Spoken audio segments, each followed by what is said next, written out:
Ikipe ya Newcastle iri mu biganiro n'ikipe ya Besiktas kuri uyu musore witwa Joe Willock. Aya ni amakuru meza mu ikipe ya Arsenal. Nubwo wowe nk'umufana ushobora kuza kumva nyine nta kintu bikumariye kubera ko uri umufana wowe ushaka nyine intsinzi, ushaka ibitego, ushaka ibikombe, ariko iyi ni inkuru nziza mu ikipe ya Arsenal. Uti kubera iki? Arsenal yagurishije Joe Willock mu ikipe ya Newcastle muri sama ya 2021. Imugurisha ikipe ya Newcastle. Ubu size ngize tuvugana Arsenal amaze kuba yashyiramo icyitwa sell-on clause ya 10%, 10%. Nukuvuga ngo Newcastle kumugurisha Arsenal izabifiteho 10%. 10% ni ukuvuga ngo niba ari miliyoni 100, Arsenal igomba kuba wenda yabonaho miliyoni 10. Newcastle igatwara miliyoni 90. Rero aka kanya ikipe ya Besiktas irimo iramonitoringa ikipe ya Newcastle, irimo nyine irakontaktinga ikipe ya Newcastle, irimo irahamagara cyane ishaka kugira ngo ibone uwitwa Joe Willock imukure mu ikipe ya Newcastle, imutwara mu gihugu cya Turukiya muri Besiktas. Besiktas biritari yuko igiye kwishyura miliyoni 17 z'amapawundi. 17 z'amapawundi rero igiye kureba 10%, uhita ubona yuko byibuze ni hagati ya miliyoni 1 na miliyoni 2. Gusa aha barimo batwereka yuko Arsenal aza guhita ibona miliyoni 1 n'ibihumbi 700. Miliyoni 1 n'ibihumbi 700 nizo Arsenal igomba kubona kuri Joe Willock mu gihe cyose yava mu ikipe ya Newcastle akerekeza hariya mu gihugu cya Turukiya mu ikipe ya Besiktas. Besiktas mwibutsa yuko niyo yatwaye Leandro Trossard. Rero igiye no kuba yatwara Joe Willock imukure mu ikipe ya Newcastle. Ka sell-on clause Arsenal yashyizemo nuko bagiye kumugurisha amafaranga makeya, ariko yaza ko ari nka miliyoni 50. Birumvikana Arsenal ntabwo yari kuburaho miliyoni 5. Arsenal ntabwo yari kuburaho miliyoni 5 byibuze ibika, cyangwa se za miliyoni 100 ikabonaho miliyoni 10 gutyo nyine tu. Sell-on clause ya 10% rero igomba gukurikizwa mu gihe cyose Newcastle yarekura uyu muhungu akarekeza muri Besiktas. Arsenal ita ibona miliyoni 1 n'ibihumbi 700. Aho ngaho ni mu ikipe ya Arsenal. Nk'ibisanzwe niyo turimo kugera tuganiraho. Komeza ukande subscribe, reka twerekeze kuri iyi nkuru iryoshye cyane. Mureke tuganire kuri Bruno Guimaraes. Bruno Guimaraes ni umusore wavuye mu ikipe ya Newcastle yerekeza mu ikipe ya Arsenal. Abantu benshi barimo kugenda bavuga yuko ngo Martin Zubimendi, Declan Rice biraza kugenda bite n'indi uzajya akibanzamo.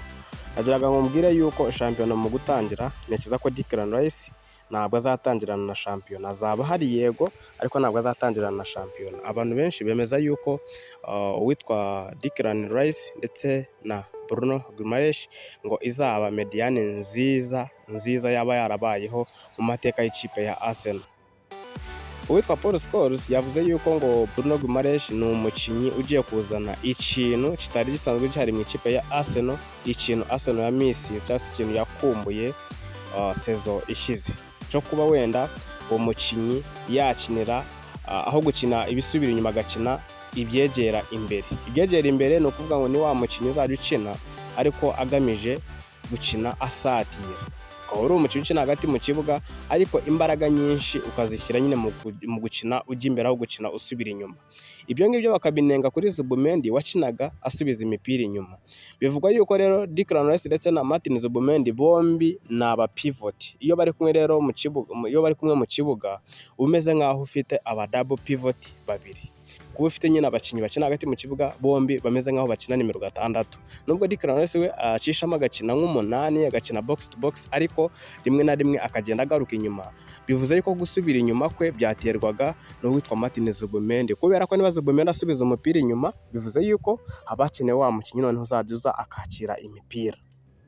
Impamvu rero byabaga ari ibibazo mu ikipe ya Arsenal, Martin Odegaard yabaga ari mu kibuga kwa kundi asubira inyuma kwakira imipira nawe kugira ngo azawugeze imbere bikamusaba kugenda awunobagiza. Abantu bazi ibyo mu cyaro muri quartier kunobagiza ka karere nyine twa dupira twa karere murabizi, wakundi ugafata ukagenda ukanobagiza paka kugeza imbere.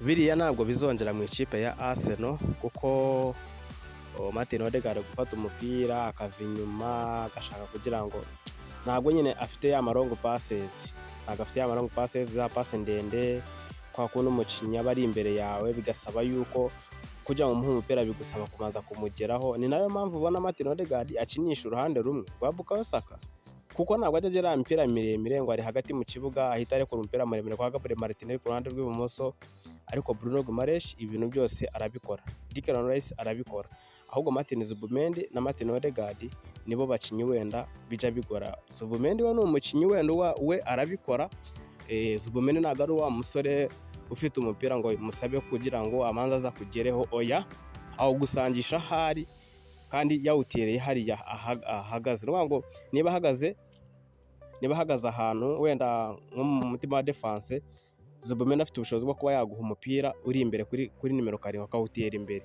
ariko muri iyi sezo byatweretse yuko akinira imipira inyuma yisubiza inyuma cyane pe, cyane ujya rukora mu ikipe ya Arsenal.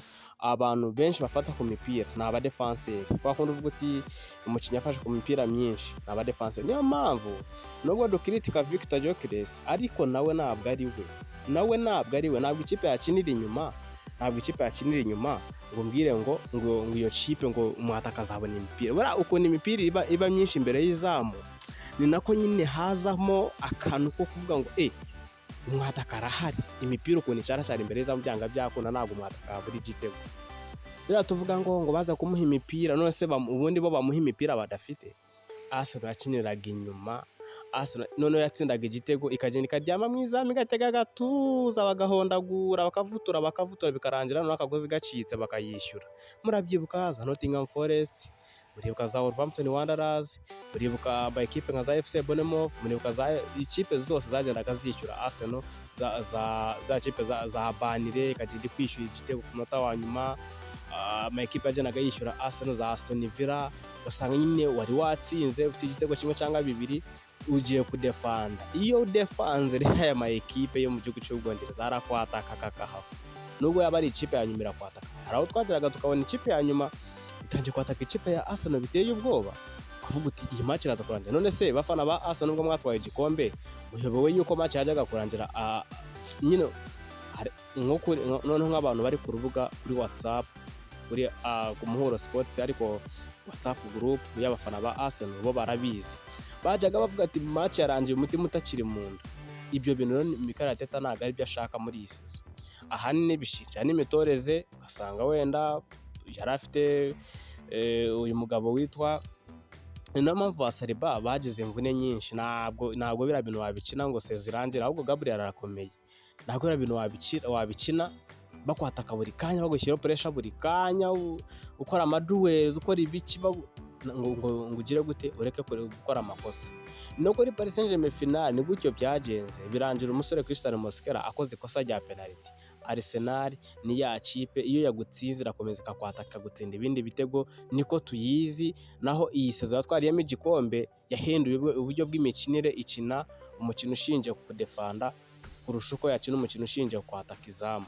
Ahanini byaterwaga n'aba bakinnyi bayidafite, ugasanga Bukayo Saka naho hari ntabwo ahozaho, Martin Odegaard nawe nuko, ariko byibuze iyi sezo ubona yuko yamaze kwinjizamo Bruno Guimaraes. Abantu benshi bumva yuko Bruno Guimaraes ngo yaje ibiki ngo Zubimendi, benshi bakunda Zubimendi, abandi ntabwo bamukunda. Ariko impamvu mutamukunda, Zubimendi buriya ni umusore ni nimero 6 kuri typical number 6, ariko ba nimero 6 baratandukanye.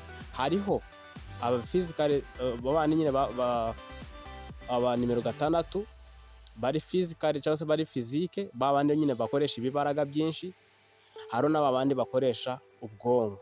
Zubimendi ari muri babandi bakoresha ubwonko kurusha uko akoresha imbaraga. Urebye n'igihagararo cye ntabwo afite ibibaraga nk'ibya Thomas Partey, ntabwo afite ibibaraga nk'ibya ba Rodri, ntabwo afite ibibaraga nka ba Casemiro, ntabwo afite ibibaraga nyine nka ba Caicedo. Nyine we akoresha ubwonko cyane kurusha uko yakoresha imbaraga. Zubimendi ni gutya ameze. Zubimendi muri Arsenal gutwara igikombe cya shampiyona byagize nyuma akagozi karacika. Siwe wenyine, Victor Gyökeres nuko yagize igihe nawe forume zirabura neza Arsenal itaza noneho gukoresha abakinnyi bayo. Aho twabonye hagati mu kibuga bagarura Reus Skeda agakina na Declan Rice, tukabona ba Martin Odegaard batangiye kugaruka gace, tukabona noneho hatangiye kwatakisha Kai Havertz mu mikino ya nyuma. Muribuka imikino izi mikino za Crystal Palace zose Arsenal yatakisha Kai Havertz, Victor Gyokeres ari ku gatebe k'abasimbura. Byageze noneho igihe tubona ko umutoza atangiye kuzana noneho Ben White, ukabona atangiye noneho kuzana abakinnyi nka ba Calafiori, sezigiye kurangira ba Hincapi, noneho Hincapi hahandi Hincapi ntabwo tuzamwibagirwa, namwe muza agatendo yakoze kandi ko k'umukinnyi wamwambitse ubusa murabyibuka. Izo ni match twibukiranya. Arsenal yakinye iri kuri pressure y'itangazamakuru ngo na winning mentality ifite, ngo Arsenal igira ubwoba, ngo igira ubwoba bwo gutsindwa,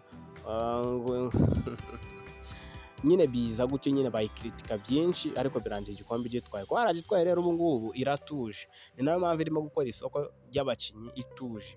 Abafana basanga turi kuvuga ngo shango Arsenal ntabwo izagura abakinnyi pe, ntabwo izagura abakinnyi, ariko Mikel Arteta ntabwo, noneho kubera ko yatwaye igikombe ntabwo agomba kugurira kuri pressure. Arareba umwanya akeneyemo umukinnyi, niba kuri 11 biratinda ariko azamuzana. Icyo nzi cyo ntabwo yagumana Martinelli na Christos Zolis, icyo cyo turakizi. Ikindi, ikipe ya Arsenal ikeneye noneho kuzana undi mukinnyi. Itabonye umwataka mwiza yamureka iramufite, ifite Victor Gyokeres, ariko iramutse ibonye umwataka urimo gucaracara. Nk'ubu hariho ibihuha bivugwa yuko ngo Arsenal ikipe ya Chelsea, ngo Pedro Neto, abandi bakavuga ngo Liam Delap, nyine mu ikipe ya Chelsea. Murabizi ko Arsenal nta soko ry'ubusa itaguze mu ikipe ya Chelsea. Liam Delap nubwo ari umukinnyi wenda utajya utsinda cyane, murabizi Chelsea ifite akajagare, ntabwo wamenya ngo uyu mukinnyi yakina imikino ingahe cyangwa se yakinye iminota ingahe. Ugasanga rimwe no kudatsinda ibitego biterwa no kudahozaho nyine kw'abatoza, bakagenda bahindagurika. Liam Delap yari umukinnyi mwiza pe, Liam Delap yari umukinnyi mwiza yinjira mu ikipe ya Chelsea, ariko iyi sezo ntabwo yayibaniye, ntabwo yabaye mwiza. Kandi uriya ni umwataka muremure, kandi ikindi ubona ko afite nyine style z'abataka.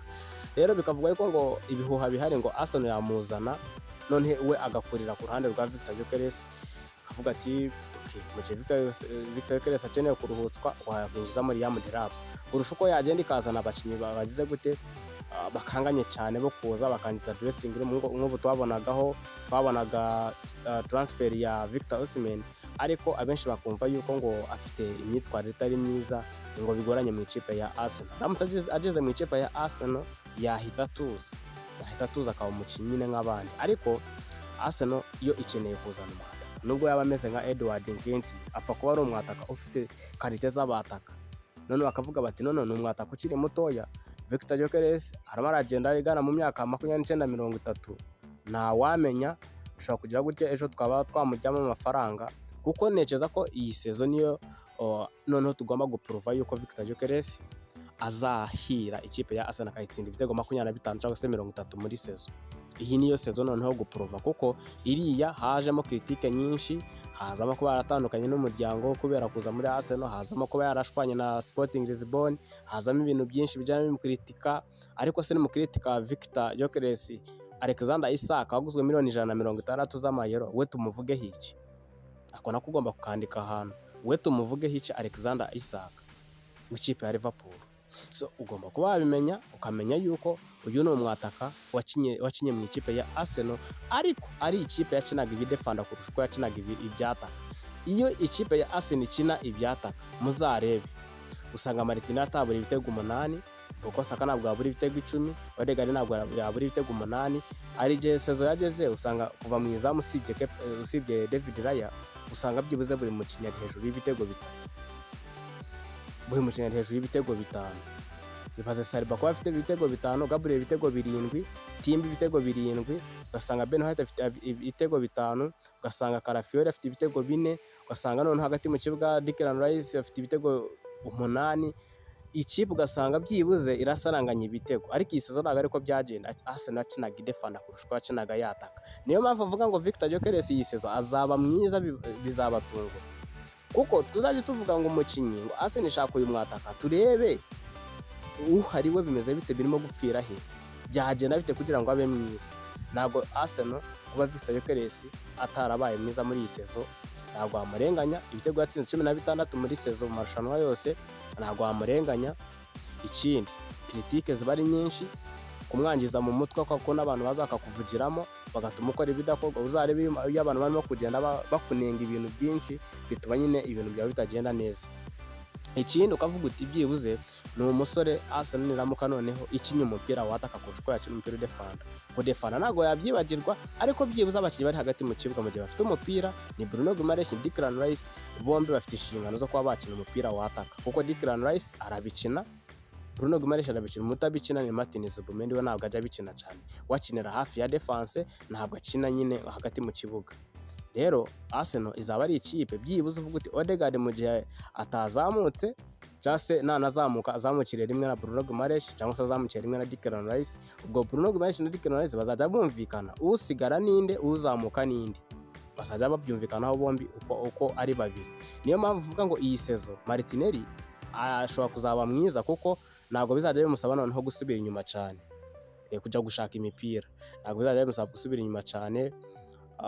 Ikindi twako twari ku ikipe ya Arsenal, Martinelli yamaze kwanga yuko adashobora kwerekeza muri Turukiya, warifuza ama equipe noneho ari muri ligue eshanu nziza zikomeye: Ubufaransa, Espagne, Ubudage, Ubutaliyani ndetse n'Ubwongereza. Aho ngo niho yifuza byibuze ikipe. Ubwo muri Espagne Atletico Madrid niyo avugwaho cyane. Mu Budage byavugwaga mu ikipe ya Bayern Munich ndetse na za Borussia Dortmund, ariko ntago nyine bihari, ntago biri aho ngaho, biracyari aho ngaho. Mu Bufaransa byavugwaga mu ikipe ya Paris Saint-Germain, Olympique de Marseille ndetse n'andi ma equipe. Ikipe ya Olympique Lyon bifuzaga gukora swap deal kuri Ayubi Buwadi agiye kuja mu ikipe ya Man City. Ikindi mu gihugu cy'Ubutaliyani yavuzwe mu ikipe ya AC Milan, avugwa mu ikipe ya Inter de Milan, avugwa mu ikipe ya Juventus ndetse avugwa no mu ikipe ya Napoli, ubwo witwa Gabriel Martinelli. So ukibaza ngo Gabriel Martinelli azerekeza he? Hari rumors zimwerekeza mu ikipe ya Aston Villa, ariko nyine ni rumors, ntago ari ibintu nyine biri aho ngaho, biracyari aho ngaho. So iyo ni ikipe ya Arsenal, twayivugaho bukira bugaca. Turaza kugaruka noneho turebera hamwe ikindi kiganiro, turaza kugikora kuri Arsenal Fans Media. Hano ni ku Muhuro Sports TV. Uyu ni wa muhungu wanyu Sam, umuhungu w'Inyagatare, kandi subscribe kugira ngo utaza gucikana.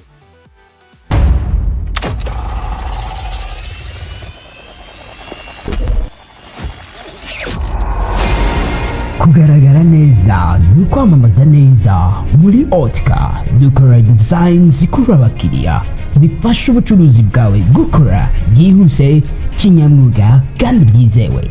Ducuruza tukanandika kuri t-shirts, Lacoste, large format printing, stickers, banners, promotional materials ndetse n'ubugeni butandukanye, kuva ku kwandika ku mamodoka kugeza ku byapa byamamaza. Otka, we brand, we print, we create. Dukora Nyagatare mu mujyi kwa Ngoga hepfo y'umuhanda. Twandikire kuri WhatsApp cyangwa se sura urubuga rwacu rwa internet otka.co.rw uyu munsi.